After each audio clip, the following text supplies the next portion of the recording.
Hello students, welcome to my channel online classes. और आज हम लोग कक्षा 11 भूगोल और इसमें हम लोग अपने अगले टॉपिक की बात करेंगे। इसमें हम लोग अध्याय 10 वायुमंडलीय परिसंचरण तथा मौसम प्रणालियों से संबंधित कुछ बातें पढ़ रहे थे। और आज हम लोगों को पढ़ना है वायुदाब में ऊर्ध्वाधर भिन्नता और इसका क्षैतिज वितरण। तो शुरू करते हैं हम लोग आज का वीडियो और आज के टॉपिक की बात करते हैं वायु दाब का क्षैतिज वितरण। तो यहाँ पे हम लोगों को इस चीज का ध्यान रखना पड़ेगा थोड़ा सा कि वायु दाब के बारे में हम लोग ने पढ़ लिया था। अब ये वायु दाब क्या होता है? एक तरह से हमारे आसपास जो भी वायु दाब है, वायु का प्रेशर है, हवा का दबाव है, वो हर चीज पे, इस पृथ्वी पे हर चीज पे पड़ रहा है। और साथ में ये भी ध्यान देना है कि इतना ज्यादा भार हमारे ऊपर, हम लोगों के ऊपर भार होता है और हम लोगों को पता नहीं चल पाता, चाहे वो समुद्र तल पर हो या धरातल पे हो।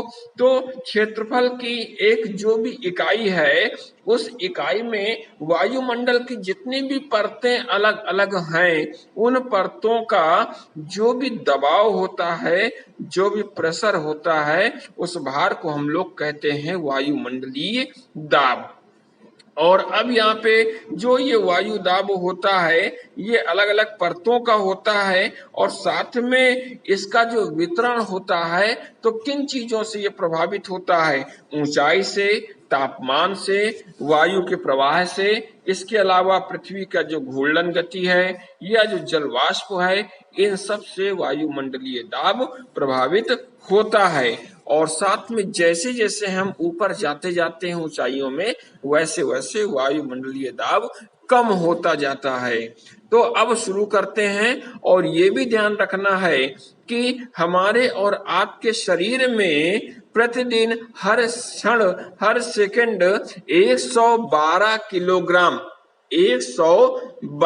किलोग्राम का वजन हमेशा रहता है। चाहे हम सो रहे हो या जग रहे हो, एक छोटा सा बच्चा जन्म लेता है तब भी उसके शरीर पे भी 112 किलोग्राम का वजन रहता है, दबाव पड़ता है, लेकिन हम लोगों को महसूस नहीं होता।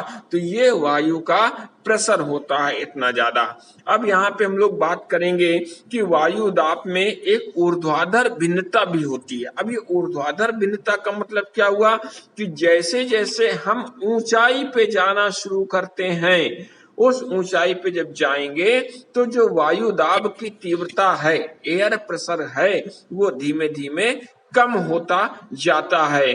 और प्रत्येक 10 मीटर की ऊंचाई पे 1 मिलीबार घट जाता है, कम हो जाता है 1 मिलीबार। इसका मतलब जो वायु दाब का प्रेशर होता है, उसको हम लोग किससे नापते हैं? मिलीबार से नापते हैं, एमबी से नापते हैं। और जैसे जैसे ऊंचाई बढ़ती है, इसकी दर भी चेंज होती चली जाती है। यदि हम देखते हैं कि 10 किलोमीटर की ऊंचाई पे यदि हम जाते हैं, तब क्या होता है? 265 कम हो जाता है, 265 मिलीबार कम हो जाता है। यदि 5 किलोमीटर की ऊंचाई पे जाते हैं तो 540 मिलीबार कम हो जाता है।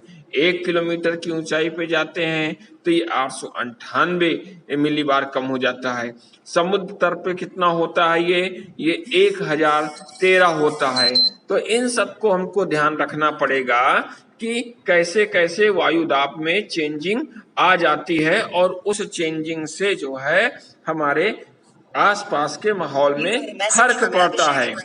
और ये भी सोचना है हम लोगों को कि अब वायु दाब का क्षैतिज वितरण कैसे होता है। क्षैतिज वितरण का मतलब जो अलग अलग अक्षांशों की स्थिति है, इसमें भी वितरण एक जैसा नहीं होता। और मानचित्र आप सामने देख रहे होंगे, इसमें कुछ रेखाएं एक जगह से दूसरी जगह गई हुई हैं।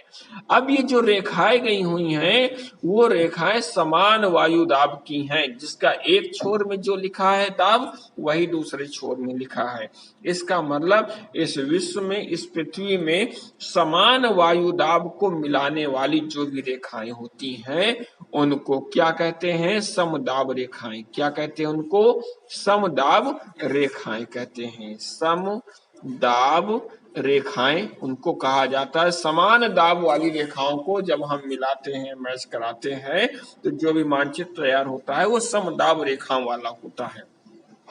इसके अलावा समदाब रेखाएं समुद्र तल में एक समान वायुदाब वाले जितने भी स्थान होते हैं उनको ये मिलाती हैं ये।